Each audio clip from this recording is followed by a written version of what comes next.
É uma grande satisfação poder contar com a participação de vocês neste evento.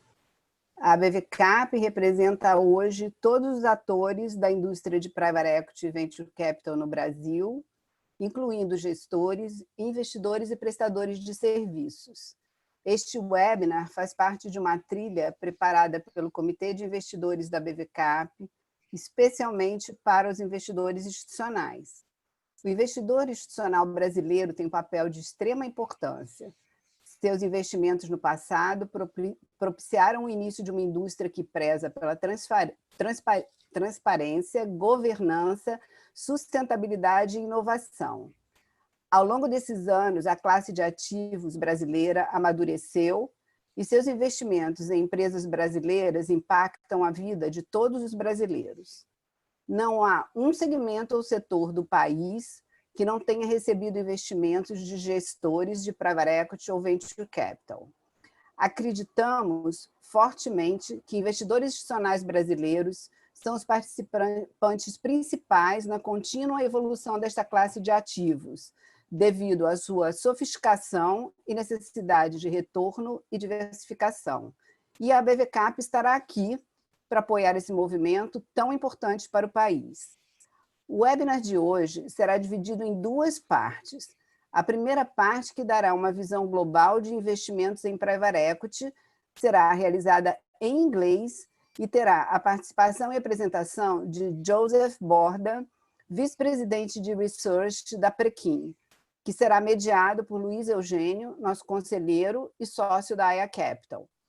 Para quem precisar ou preferir escutar esta parte em português, pedimos que se conecte no canal português, que está aí embaixo na tela de vocês. Em seguida, teremos um bate-papo com César Collier, da Singular Growth, e Bruna Riotto, da Stepstone, que vão compartilhar suas visões e experiências no mercado brasileiro. Esta parte será feita em português. De novo, quem preferir escutar em inglês pode acessar o canal em inglês. Ao fim, iremos estender o webinar por mais 15 minutos, deixando assim que perguntas e respostas possam ser respondidas por cada painelista. Lembramos a todos que as perguntas podem ser enviadas ao longo de toda a transmissão através do botão Q&A. Agora, eu gostaria de chamar o Luiz Eugênio, que conduzirá o nosso webinar.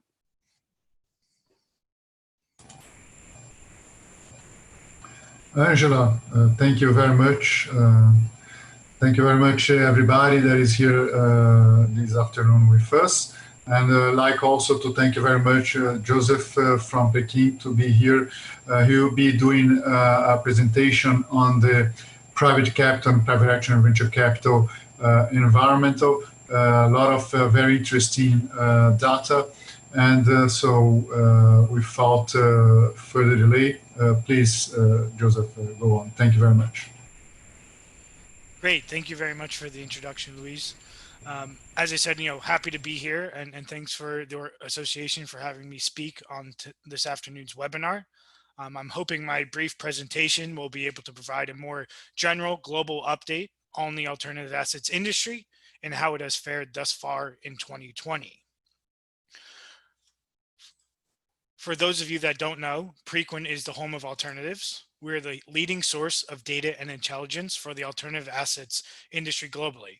We strive to provide the most accurate, timely, and comprehensive coverage for the alternative assets industry, with our main goal being providing transparency in a rather opaque market. In times of uncertainty, individuals are always looking for data to make informed decisions about their investments and portfolios. That's where Preqin comes in. As mentioned, today's presentation will briefly touch on some key industry themes and trends across alternatives, briefly touch on what are investors thinking and how are they feeling for the rest of 2020, largely touch on some data regards to industry AUM, fundraising, deals, performance, as well as our recent June 2020 Investor Outlook survey that was just completed by our team in mid-June. To jump right in, alternative assets are bigger than ever. They've increased threefold over the past decade, with current alternatives AUM standing about 10.3 trillion, with private capital accounting for 7.3 trillion there. By definition, private capital includes the following asset classes here: natural resources, infrastructure, private debt, real estate, venture capital, and of course, private equity. The remaining about 3.3 billion or 3 billion that I mentioned, about the 10 billion is coming from hedge funds through that calculation. Historically, private equity has been a key contributor and driver for the wider alternative assets AUM, and we continue to see increased growth across the wider private capital asset classes. For example, private debt and infrastructure have established themselves as independent asset classes in recent years, taking more of a lion's share of the overall wider alternative assets AUM. Private equity as a standalone asset class has an increase in AUM of about 77% since 2015, clearly being a key driver for the continued prosperity of the industry as a whole. With industry dry powder at record highs across private equity and the wider private capital universe as a whole, portfolio managers will be looking to deploy this capital, deals will be done, and with so much uncertainty, questions around returns, cash flows, and demand will be front and center for the rest of this year. Taking a look at Americas and LATAM region by AUM, this first graphic shows regional AUM by asset classes based on primary region focus of its constituent investments. It includes investments with a primary regional focus of Americas or LATAM. Through this analysis, we can see private equity has accounted for over 43% of the approximately 100 billion of AUM within the region. Venture capital, the emergence of private debt, and the increased investment in infrastructure being key contributors to the growth we've seen in recent years. For this next graphic, shows AUM based on fund manager location, showing Brazilian fund managers accounting for over 56% of the greater regional AUM. Countries such as Argentina, Peru, Colombia, and Chile have seen some fluctuations over the past few years, but largely they have been consistent when looking at the market share of AUM within the region. Mexico has seen some tremendous growth in recent years, but Brazil continues to be the driver of the region. Between 2006 and 2013, we saw tremendous growth, as you can see in the graphic here, growth and prosperity in the alternatives in Brazil. Since 2014, there's been a relatively steady growth, and based on our analysis from 2006 to 2019, the country has experienced a growth in AUM of approximately 600%. Shifting our focus to global funds in market, we can see the number of funds in market have remained high and in line with January 2020 figures, although we have seen a slight decline in aggregate capital targeted. One possible explanation for this is the need for fund managers to balance both fundraising and fund deployment. One additional trend that we are seeing is the increasing number of private debt funds that come to market. Although fundraising has somewhat slowed compared to recent years, and we've seen that across the wider private capital market, several large distressed debt funds have closed in H1 2020. An unprecedented amount of mega funds, by mega funds I mean those funds targeting 1 billion or more, were launched in 2020. And as real GDP is projected to fall via the IMF, the number of defaults is expected to rise over the coming years and months. Private debt strategies and managers are poised to grab this opportunity. Shifting to private capital fundraising, activity slowed in Q2 2020, with only about 951 funds closed in H1 2020, and an aggregate capital raise of about 462 billion. Given economic uncertainty, it's unsurprising these are some of the lowest number of funds and aggregate capital we have seen in the first half of the year in almost 5+ years. Compared to 2019, funds are largely taking longer to reach their target sizes, of course, not accounting for some outliers there. Some reasons for this possibly being the need for liquidity from the investor perspective, fund due diligence taking longer given the virtual working conditions, and other challenges that may have risen due to virtual interactions. Looking at private equity specifically, we saw 302 funds close in H1 2020, down from about 400 funds in H1 2019. Aggregate capital raise saw a difference of about 200 billion when comparing these 2 years. Now, when you look at this same private capital fundraising analysis on a quarterly basis, you can see the number of funds closed has largely decreased since Q2 2018. When comparing Q2 2019 versus Q2 2020, which are in the graphic and circled or outlined in red, we saw a 40% decrease in funds closed quarter over quarter. But the real trend here is how the average fund size has increased over the years. As shown in the graphic, since Q1 2018, we've largely seen less funds closed, but the average fund size has continued to increase across private capital as a whole, almost doubling since Q1 2018. We expect to see heightened capital concentration across private capital and investors as investors look to larger, more established managers in this uncertain market.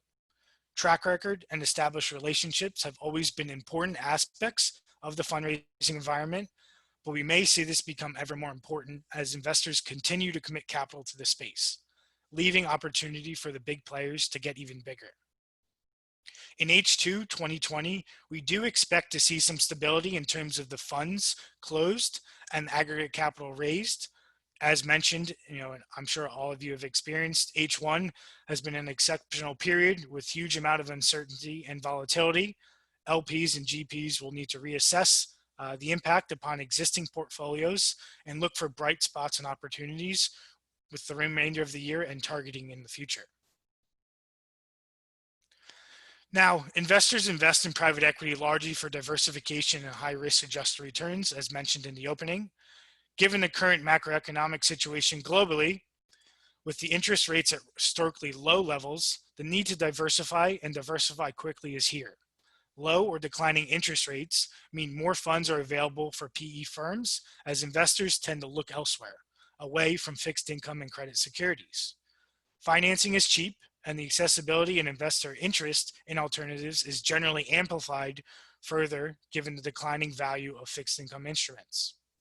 Increasing exposures for private equity and venture capital and other alternative asset investments can help offset the potentially diminished gains that investors may be experiencing through their wider portfolios. Historically, the private markets and private equity and venture capital specifically have produced high median net returns when compared to other asset classes. You'll see in the graphics here, starting with vintage years about 2008, largely the global financial crisis, private equity and venture capital have seen relatively consistent returns, outperforming the other vintage year funds since 2012. Across vintage years, the average median net IRR for private equity is about 14%, and for venture capital, about 15.6% over these fund vintage years. Regionally, North America and Asia-focused funds have historically outperformed other regionally focused funds with relatively consistent standard deviations. Although the Americas focused funds have seen fluctuations since 2010, they have had the lowest standard deviation in terms of median net IRR of the regionally focused funds at around 9.8%. And you can see in the small circle in gray there. Shifting our focus quickly over to the deal side, throughout H1 2020, deals were largely impacted by COVID-19 and the economic turmoil that pursued. Looking at both buyout and venture capital private equity deals, both the deal value and the number of deals completed dropped significantly in the first half of 2020. The repricing of deals led to a general sigh of relief throughout the private equity world, with the possibility of pricing power shifting from the seller back to the PE buyer. Private equity-backed deals, as you can see here, tumbled to their lowest quarterly levels in several years in Q2.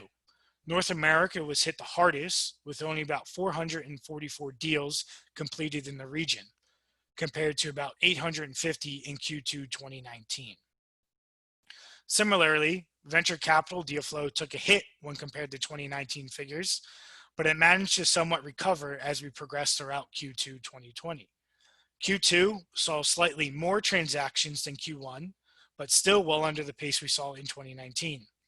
Nevertheless, deal volume remained relatively robust and consistent, supporting investor sentiment and appetite for the venture capital industry.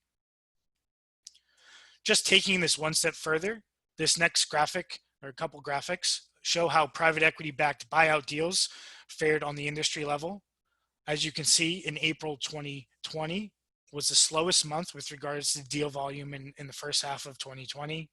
Unsurprising, really, given the countrywide lockdowns and the transition to remote working that occurred across much of the US, Western Europe, as well as North America in the beginning of April. Sector-wise, business services, industrials, healthcare saw some of the largest changes or decreases with regards to deal flow from pre-COVID levels to the initial pandemic economy, which we saw for the majority of Q2 2020. Fortunately, as we progressed through Q2, buyout deal volume increased and rebounded across sectors to almost pre-COVID levels. Looking at how average deal value has fluctuated between the first half of 2019 to the first half of 2020, average buyout deal value has decreased from 455 million in H1 2019 to about 390 million in H1 2020. As you can see in the graphic in the top right, financial and insurance services and healthcare have experienced the largest fluctuations year over year. Venture capital experienced much less with regards to average deal size in terms of change, except for the real estate sector, which you can see in the bottom graphic. Now I'd like to shift gears a bit and kind of run through some results that we've seen through our June 2020 Investor Outlook update. We do investor outlooks at least twice a year, with our most recent one coming this past June. So on the investor front, the economic fallout from COVID-19 pandemic forced investors to review and assess their asset allocation policy in a matter of days. Many investors were left scrambling and filled with uncertainty as they tried to adapt and fight the tide of the pandemic waves. As we touched on briefly earlier, LPs invest in alternatives for diversification and high absolute and high risk adjusted returns, as you can see here in the graphic to your left. When looking at the proportion of capital invested in private equity, which is shown on your right, by investor type, we can see the public pension funds and pension funds as a whole account for over a third of all private capital invested in PE. If you include the private sector pension funds, that brings it to about 50%. We've only seen this increase since 2015, and private equity is clearly seen as a safe haven from an asset class perspective, not only because it provides them being the investors in the public pension fund specifically, with the diversification they need, but the returns that they are expecting. Now, at the start of the year, LPs were poised to increase their allocations to alternatives across all asset classes, as they've been largely satisfied with the returns and the performance of their investments. COVID has undoubtedly delayed and modified some investor plans in 2020, but it may actually have a positive impact on investors by reducing competitive pressures in the market. Investors are turning to lower risk strategies, but still largely expect the same performance of their investments and expect they might perform better or the same or at least better aside from real estate and natural resources, as you can see highlighted here. Looking over the medium and longer term, LPs continue to be bullish on the exposure to alternatives, planning to allocate more to the industry rather than reassess their current portfolio and steer away from private markets. Through our recent survey, an overwhelming 89% of investors stated they're going to invest the same amount of capital or more to private equity in 2020, private debt, hedge funds, and infrastructure being other asset classes where LPs plan to commit more than less. Now, when looking at the fund type and strategy, investors feel small to mid-market buyout and secondaries present the best opportunities for LPs given the current market. Mid-market funds can be challenging to access for larger LPs looking to write big checks. And in the current environment, the secondaries market plays a crucial role in providing institutional investors with liquidity. I definitely see this as a vital tool for pension funds and investors in how they allocate capital to the asset class. With regards to regions, China and Central and Eastern Europe are most most widely popular regions based on some of our survey results, but we did see an increase in South American interest for new private equity opportunities when compared to 2019 results, up from about 13% in 2019 to about 21% based on the survey results. Valuations remain a key challenge and concern for private equity investors, as we saw a slight increase from last year's results. Unsurprisingly, exit environment and deal flow have seen the largest increase in concerns from LPs. When looking at fund terms, setting unfavorable management fees can of course break the relationship between that GP and LP. In our June 2020 survey, 88% of LPs told us that they either frequently or occasionally decided not to invest in a fund due to proposed terms and conditions. About half believe management fees is an area in which the alignment of interests can be improved. Additionally, transparency at the fund level and how performance fees are calculated were other areas of concern on the LP side. In this graphic, when looking at buyout funds, the average management fee by vintage year has fluctuated between 1.8 and 2% for vintages 2015 to 2020. Although the size of buyout funds does not appear to have a major impact on the typical management fee charged, mean management fees for funds at either end of the spectrum deviate the most from the industry standard. For venture capital funds, they typically charge higher management fees than other private equity funds, such as buyout and growth, because their investments carry a greater risk. In fact, the balance of power appears to be shifting back toward fund managers active in venture capital. There was a steady decrease in mean management fee for venture capital funds with the vintage year of 2011, which we saw a decade high of about 2.26%, down to in 2018 about 1.8%. But the mean management fee has increased again, rising to about 2.13% for funds of vintage years 2020 or currently raising capital. Only time will tell when the industry will get back to pre-COVID state. Some say 6, 9, 18 to 24 months, but largely we are seeing the industry rebound slowly. LPs and GPs have been able to weather the storm and find opportunities amongst the chaos. They are focused on the longer term, and confidence remains high in the asset class as LPs plan to continue to allocate to alternatives. As it has shown, and you can see in this graphic, private capital and private equity outperforms the public markets over the longer term. In summary, just wanted to highlight a couple key takeaways. From a fundraising perspective, of course, there was a slowdown in H1 2020, but we do expect to see some stability for the second half of the year. Managers are facing the need to deploy capital and fundraise. Capital continues to flow to top-tier private equity managers as we saw the average fund size increase over the past couple quarters and years.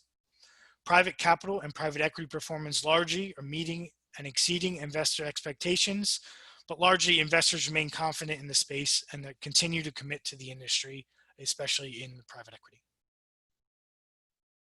Thank you.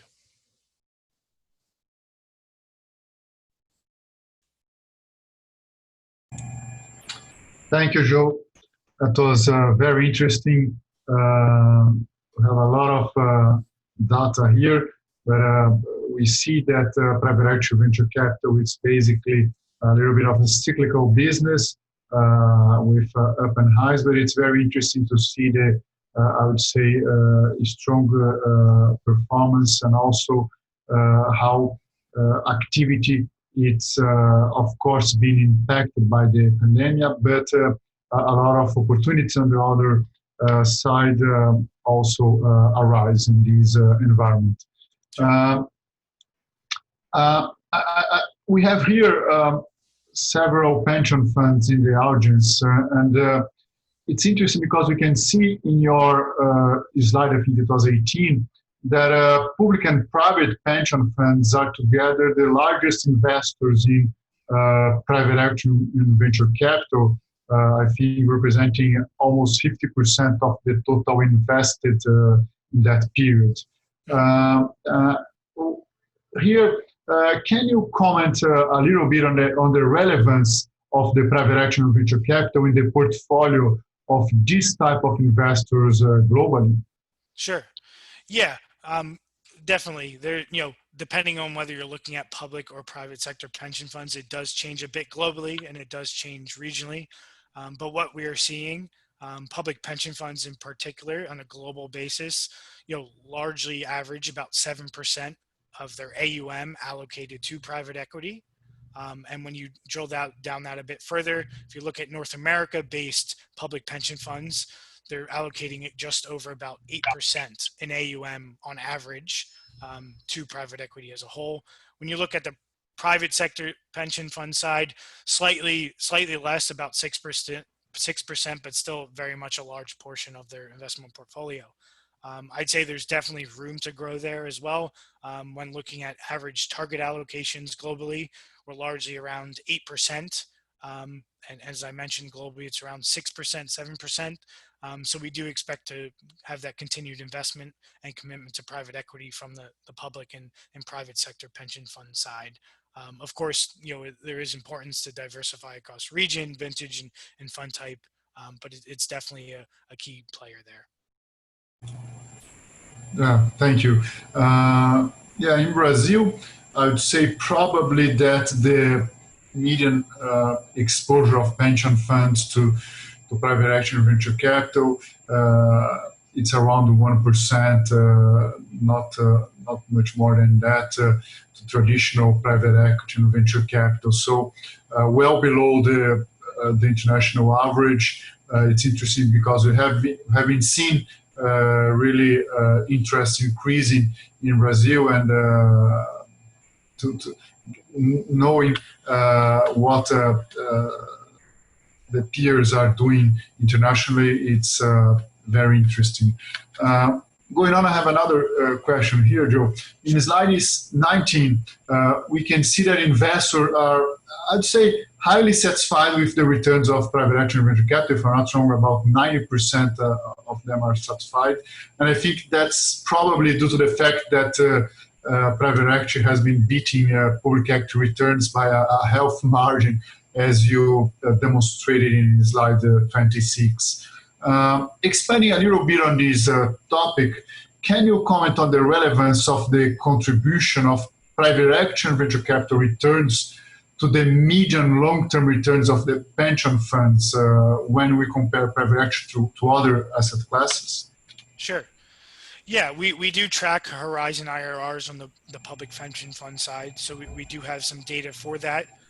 Generally speaking, in terms of different asset classes, as I mentioned, private equity largely makes up about 6 to 8% of AUM for global pension funds. The next asset class that sees the highest amount as a percentage of AUM in terms of exposure would be real estate, definitely, and then it kind of trickles off there to the other natural resources, infrastructure, hedge funds side of things. But when looking after some of the Horizon IRR data on pension funds, we did see that private equity was a driver of the wider portfolio returns. Looking at data as of December 2019, over a 3, 5, and 10-year period, private equity actually outperformed listed equity and any fixed income that we have been capturing on those returns within the public pension fund portfolios. And then, when looking, and that's of course looking at median IRRs for that. In 1 year, 2019 undoubtedly was a good year for public markets, but as you did kind of step back and look at the 3, 5, 10 years, we did see that private equity largely outperformed the public markets and fixed income investments. Great. Finally, I think we have 1 minute here. We can see, I think in slide 12, that the median return of the private equity in the last 10 years have been around 50%. But that's the median. And I think the dispersion of returns are pretty large in this asset class. So can you comment a little bit about on that, what you have been seen in terms of dispersion? Yeah. You could probably dive in real deep here, but just generally speaking, like you said, it's been largely around 14, 15% over the last 10 years. If we do look at the kind of top quartile and the bottom quartile from a benchmark in the boundaries. For North America focused private equity funds on certain vintages, we largely saw an average top quartile boundary of about 23%, whereas the bottom quartile was around 9%. So of course 15 or 14 being right in the middle there. So definitely some dispersion. If you're looking at global private equity funds, about the top quartile around 22% and the bottom quartile around 9% again, for those respective boundaries. When you do look at, we do have some PME indexes on the Preqin Pro, which kind of match these private capital benchmarks against the public markets. And when you're looking at the Kaplan Scholar PME index for the S&P 500, using year-end 2019 data, global PE investments actually largely outperformed the S&P across all vintages, other than in 2010. North America focused investments did the same as well. So yes, there is dispersion, but I'd say over the long haul and the long-term investment, that it does work out and tends to outperform as well. Okay, so thank you very much, Joe. I will now invite Cesar Collier and Bruna Hiotto for us to have a second part of our panel here.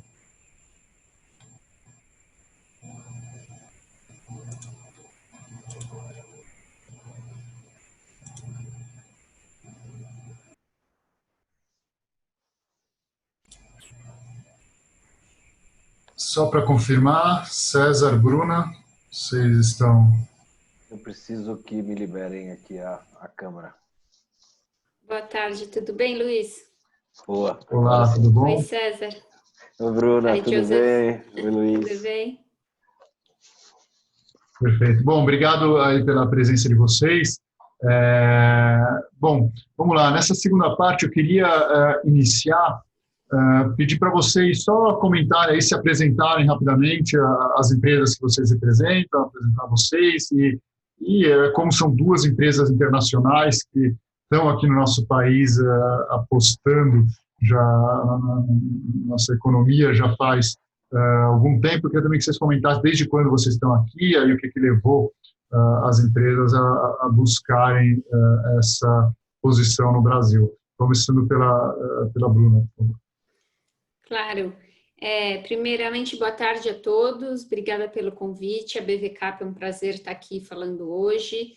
Joseph, obrigada também pela apresentação. Todos esses dados globais, acho que certamente são encorajadores, né, para investidores que estão pensando, já alocam ou estão pensando em aumentar a exposição na classe de ativos.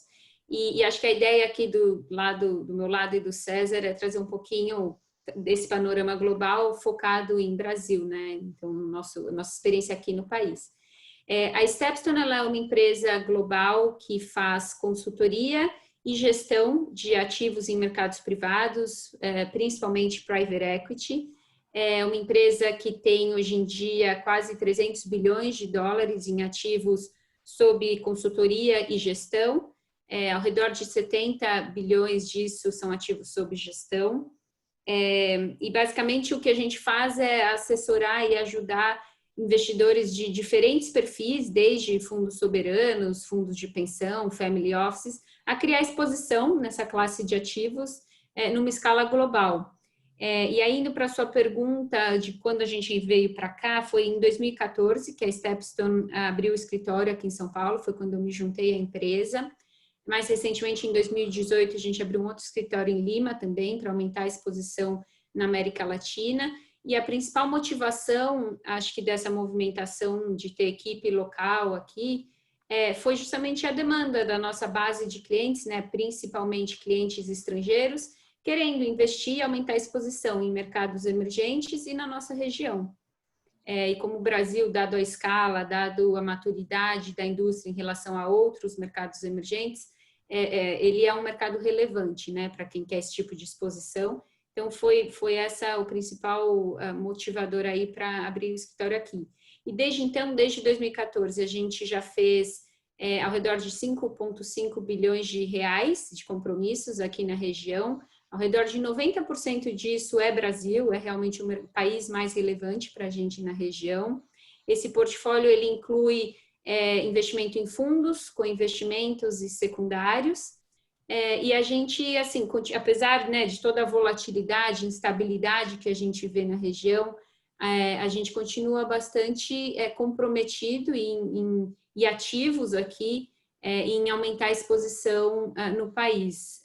Acho que os retornos que a gente tem conseguido até hoje, esse portfólio que a gente vem construindo, tem sido satisfatórios, principalmente quando a gente olha em moeda local, né? Acho que tem bastante diferença de retornos em dólares e em reais, mas olhando a performance, né, da geração de valor do gestor em moeda local mesmo, tem sido bastante satisfatório.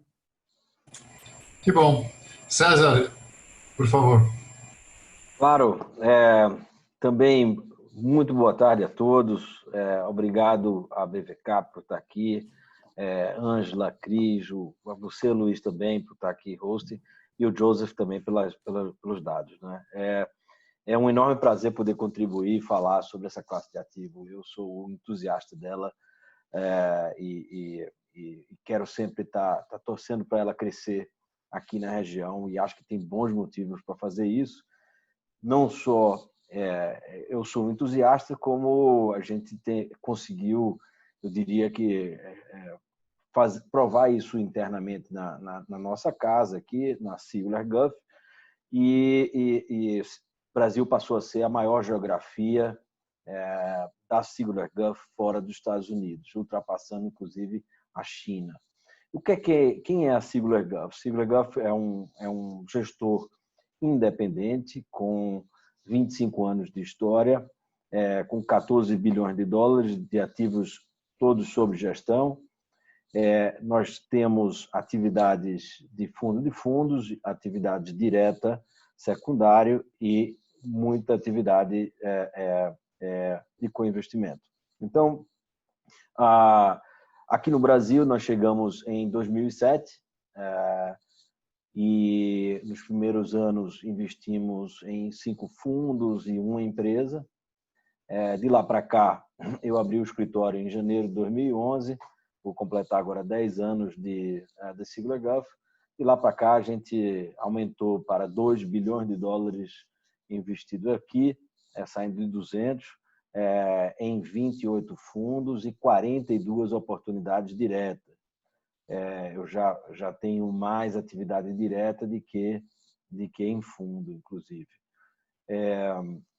O último comentário que eu faria é que a gente também conseguiu captar mais capital para aqui para o Brasil, e temos ainda uns 400 milhões de dólares para investir agora nesse ano e no próximo. Então, estamos contentes e colocando mais dinheiro aqui, principalmente nos últimos 4 anos, que a gente metade desse capital todo foi agora nesses últimos 4 anos. 1 bi de dólar foi recentemente. Então, acho que a gente conseguiu provar que era uma região boa para captar e para investir.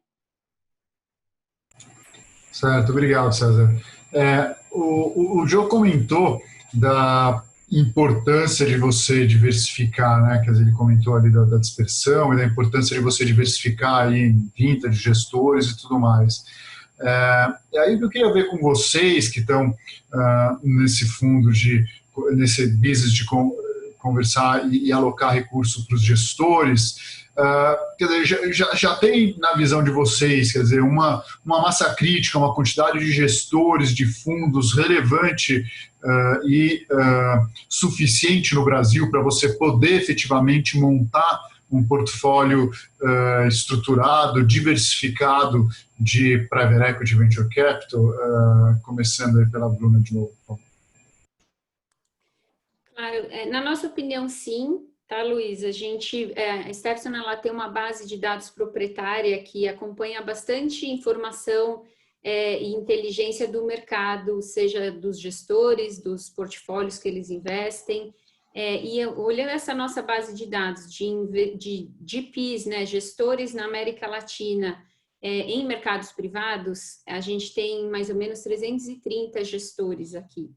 Desses, por volta de 2/3, chegando a quase 200 gestores são no Brasil, e ao redor de 100 e poucos são só private equity. Então, esse número total ele inclui tanto real estate, infraestrutura, crédito privado, mas afunilando, né, para o nosso escopo de conversa aqui hoje, eu diria que tem um pouco mais de 100 gestores.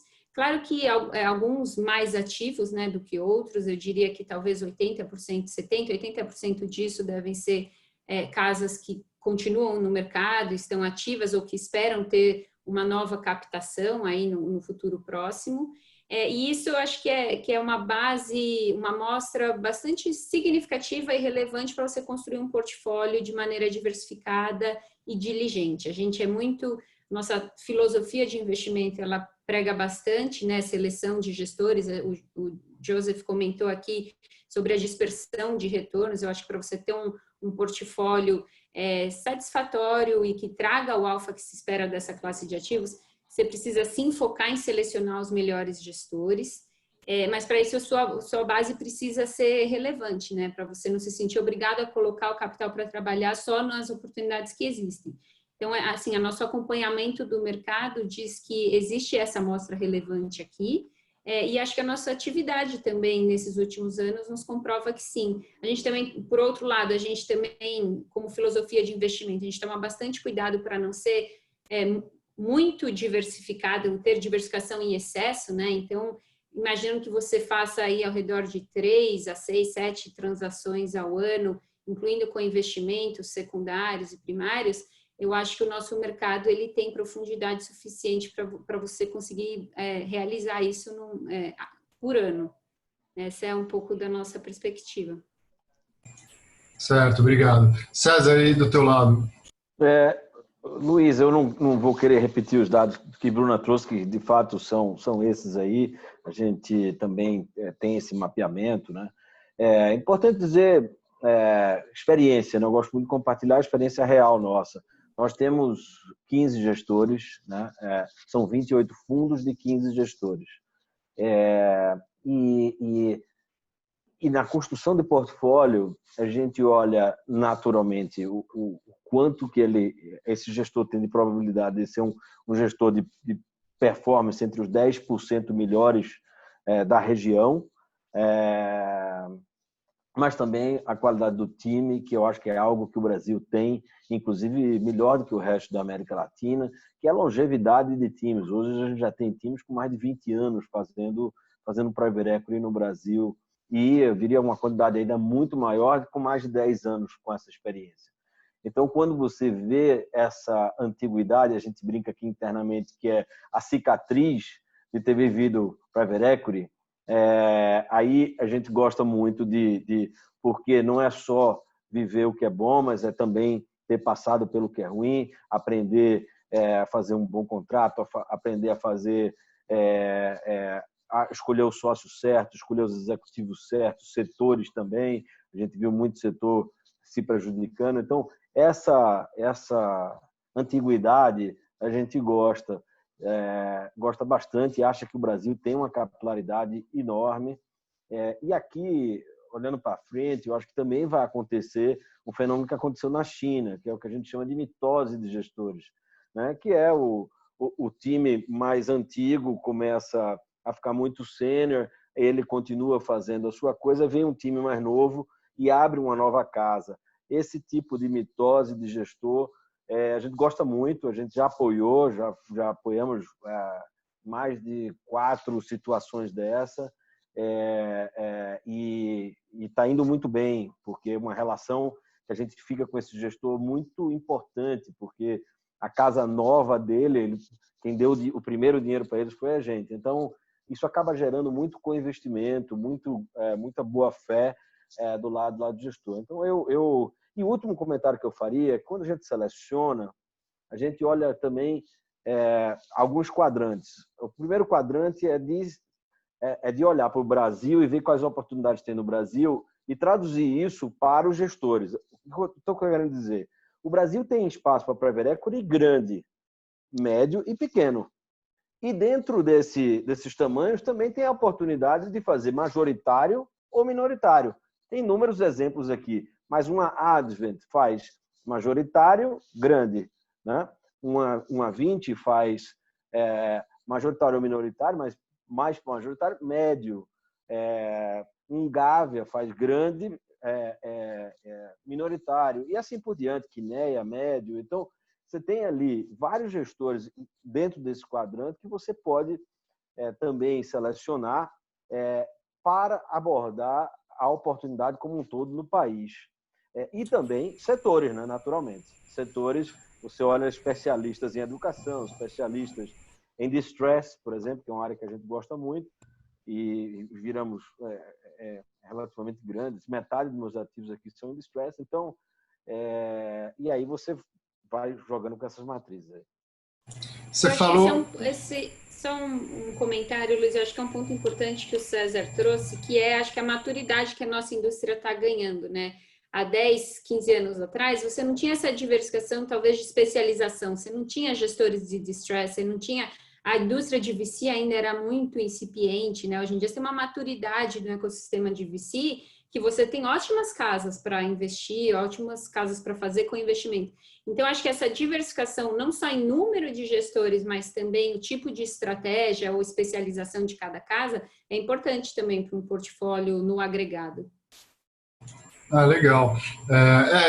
Exatamente nessa linha que eu queria ouvir a opinião de vocês. O César agora acabou de falar na questão da seleção, né?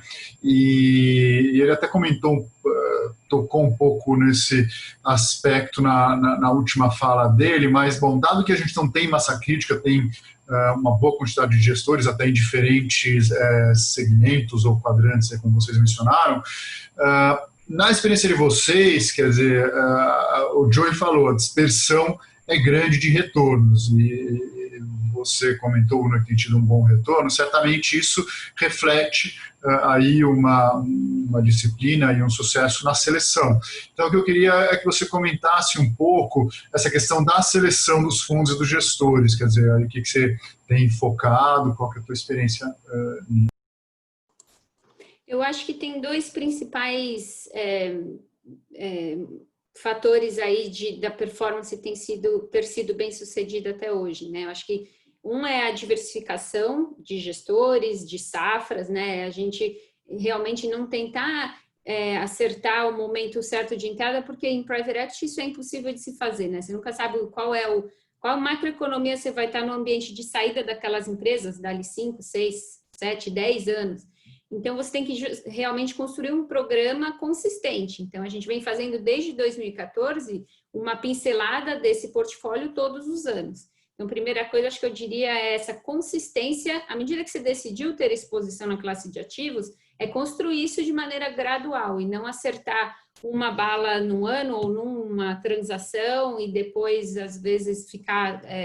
tímido de investir ou sair da indústria por alguns anos e voltar, porque é justamente muito difícil você acertar o momento de mercado, né, num ativo tão de longo prazo. E aí o segundo fator, realmente indo para a sua pergunta, é a seleção de gestores.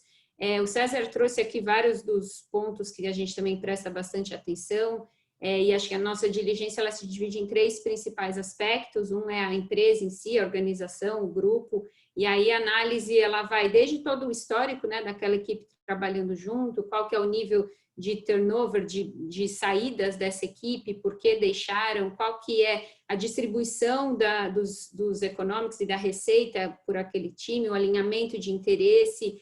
São vários dos subfatores que a gente olha dentro de organização. O segundo seria estratégia, que aí é justamente ver qual é o expertise e o valor agregado daquele gestor, né? Ele está tendo bons retornos porque ele conseguiu comprar um múltiplo baixo e vender no múltiplo alto porque pegou uma subida de mercado de comparáveis ou porque ele realmente aumentou receita, EBITDA, melhorou a estrutura de capital da empresa.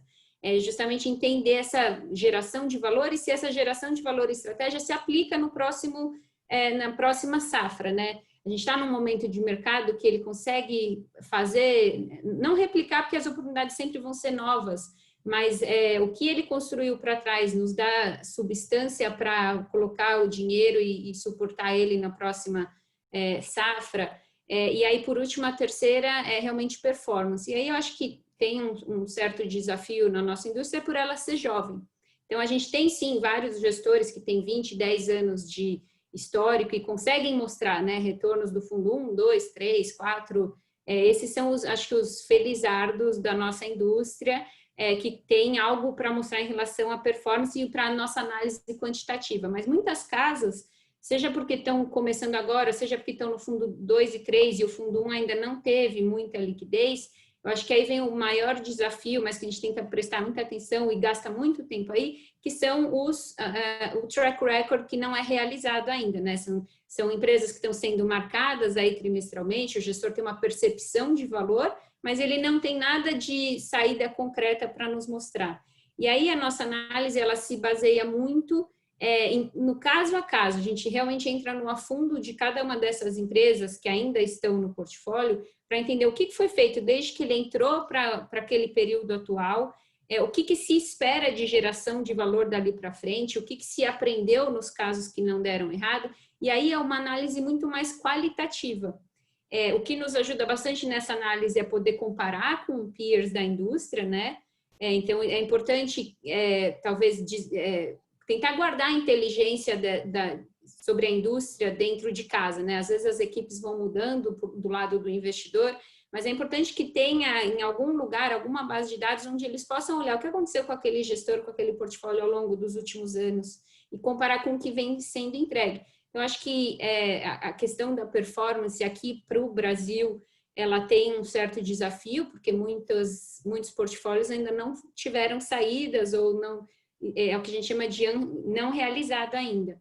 Mas é uma área que a gente tem dá bastante atenção e não que a gente deixe de fazer gestores que só tenham saídas concretas, porque a gente consegue muito, acho que avaliar, se você entra no detalhe, gasta tempo suficiente com as equipes e até com o próprio management team das investidas, você entender qual é a criação de valor e se mesmo não tendo saída, aquela empresa está gerando valor para o acionista do fundo ao longo dos anos.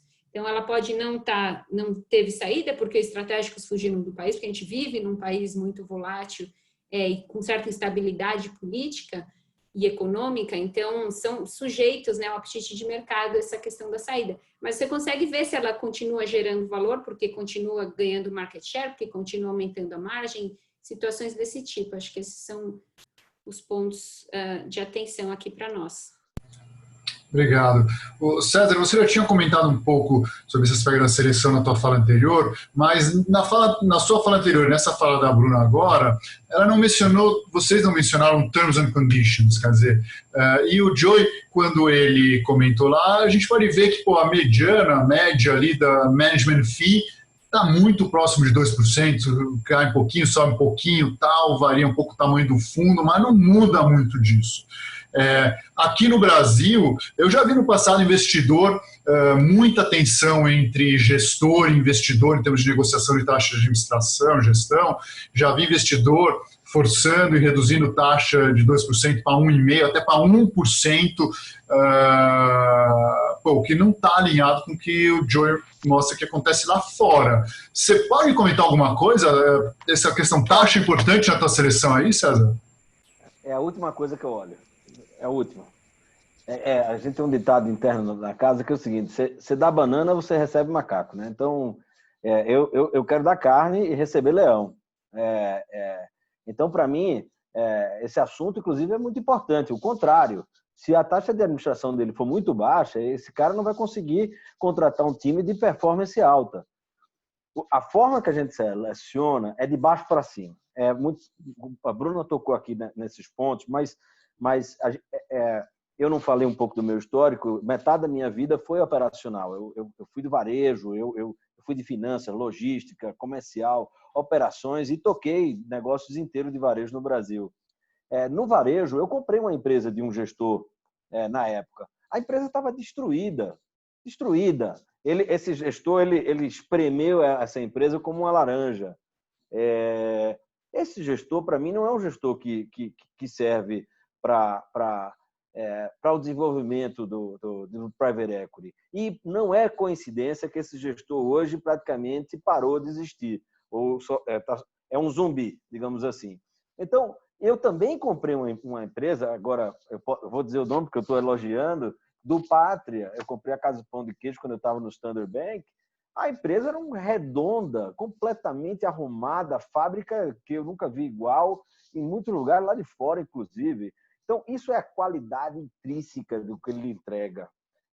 Eu fui dono da Carol, controlei a Óticas Carol aqui no Brasil, né? Nós saímos de 300 lojas e vendemos para os italianos com 1.200 lojas.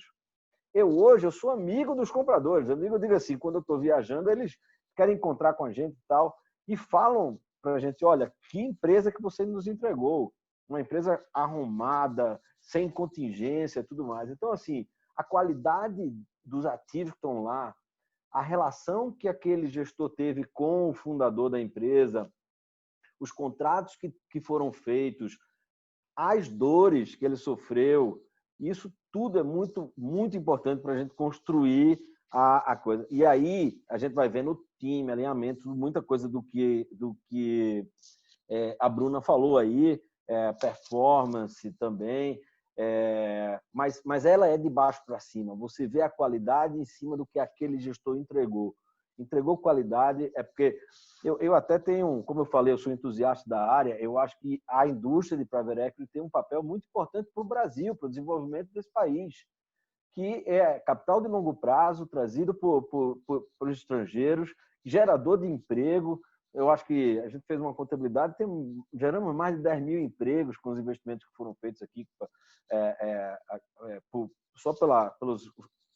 diretamente, só na minha... Eu já fiz investimento direto em 9 empresas. Só nessas 9 empresas, 9 mil empregos, ou 10 mil empregos, desculpa. Então, assim, eu acho que tem uma importância muito grande e a gente tem essa qualidade de gestor que você consegue ver isso na seleção. E aí, como eu falei, o FII é uma consequência. Agora, é óbvio, passou de determinado patamar abusivo, aí pode ficar.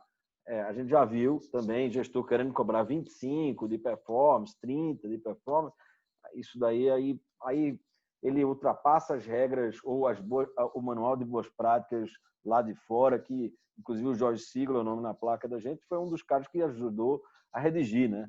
Então aí, nesse sentido, a gente não vai. Mas o 2,20 a gente aceita muito bem. Perfeito, obrigado, César. Eu queria fazer uma pergunta sobre Venture Capital, mas a Bruna já comentou sobre isso ali quando ela falou do mercado, o fato de já terem hoje aí diversos e bons gestores nesse segmento de Venture Capital também. Então eu queria aproveitar, a gente está já caminhando para o final, mas ouvir vocês sobre secundário. Eu acho que os dois comentaram que, de alguma forma, secundário faz parte aí do escopo de vocês, da firma, mas eu queria saber se isso, por enquanto, ainda é mais da firma lá fora, ou até que ponto secundário já é uma realidade aqui no Brasil também, e como vocês estão vendo isso para frente, porque o amadurecimento da indústria, né, para você poder atrair novos investidores, esse ponto sempre ajuda, eu diria.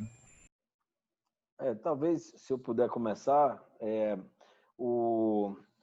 eu acho que aqui a gente tem um mercado secundário relativamente embrionário, porque os vendedores das suas posições nos gestores, eles querem ou o valor que está marcado ou muito pouco desconto. Isso não acontece lá fora. Lá fora, você tem desconto significativo, você precisa ter desconto para poder estar comprando, ter retorno. É um mercado fantástico, porque você sabe quais são os ativos, não tem curva J, e inclusive é um mercado que está ficando um pouco cheio lá fora. Então, você vê, o próprio Preqin trouxe aqui os dados. Então, tem a quantidade de fundos de secundário que está surgindo aí fora é enorme, né? Então, dentro de casa, a gente até tem um fundo de secundário lá fora, mas ele era muito especializado em comprar situações especiais ali e tal. No Brasil, o que a gente tem feito é o seguinte, um secundário um pouco mais é um pouco diferenciado. Eu tenho comprado carteiras inteiras, por exemplo, e aí eu dou liquidez para todos os investidores de um determinado gestor. Então, eu fiz isso com um gestor um gestor grande aqui do Brasil. A gente fez uma transação de R$1 bilhão, que eu comprei 4 carteiras dele. Eu dei liquidez para 4 fundos dele. Fui lá e comprei tudo.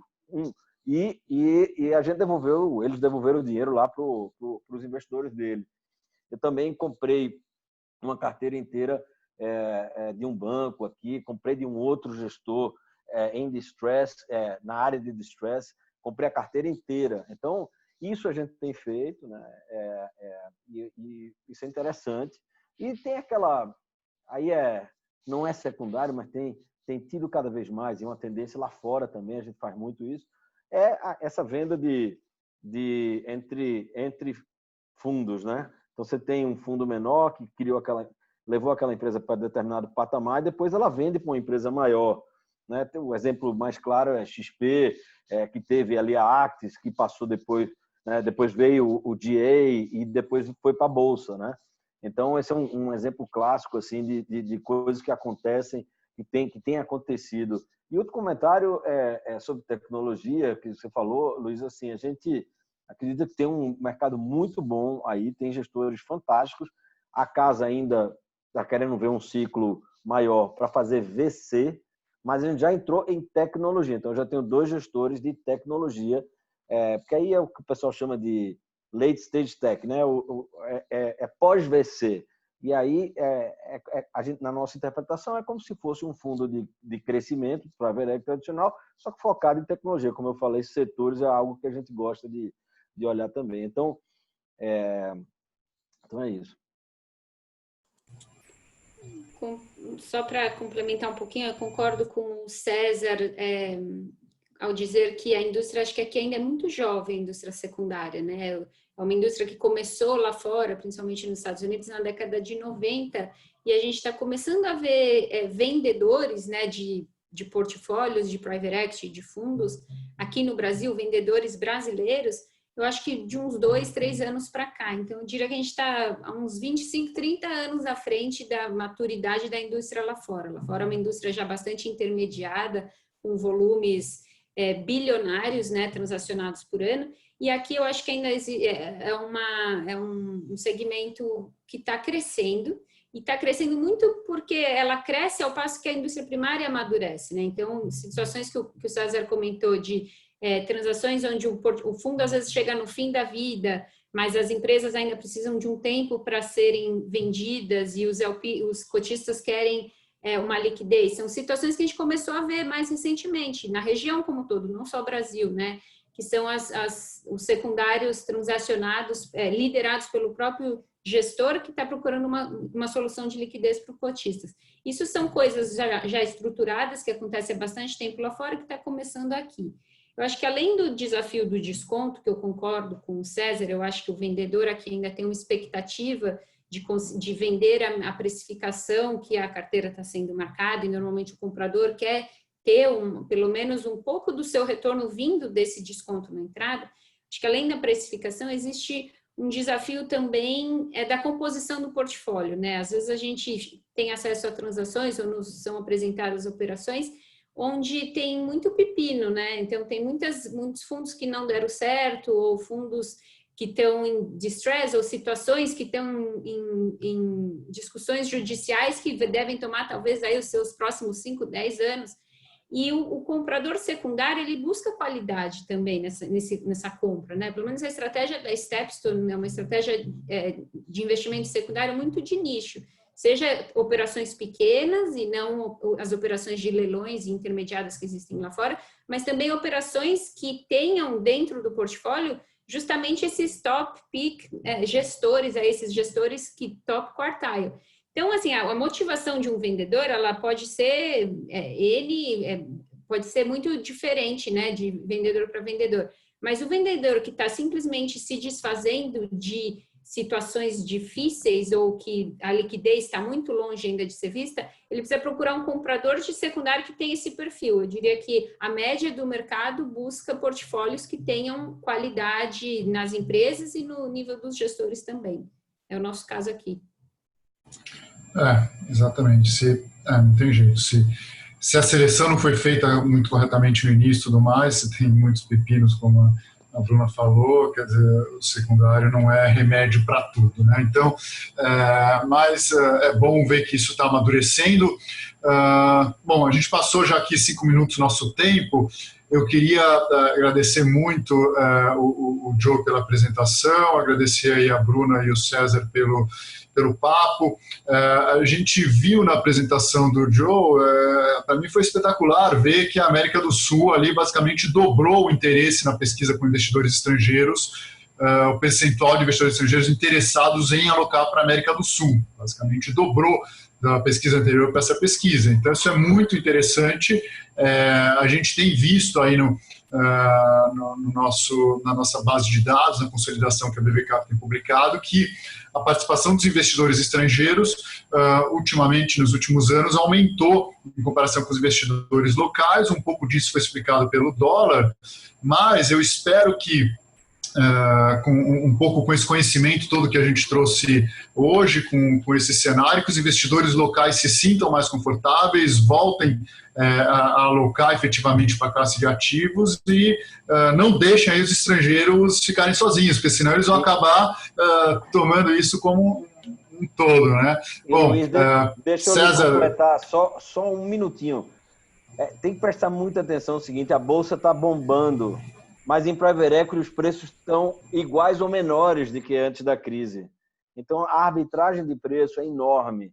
E a possibilidade de fazer estruturas em que se tenha retorno mínimo, pagar de forma diferida e assim por diante, está tudo na mesa agora. Então, assim, é o melhor momento. Eu diria que vai ser a melhor vintage da história do Brasil de Private Equity. É essa que a gente está agora. E a gente tem botado dinheiro acreditando nisso. Perfeito. Bom, de novo, espero que a gente tenha conseguido contribuir aí para que esse movimento aconteça pelos investidores locais. Bom, obrigado a todos, boa noite. Obrigada, boa noite. Boa noite. Tchau, tchau.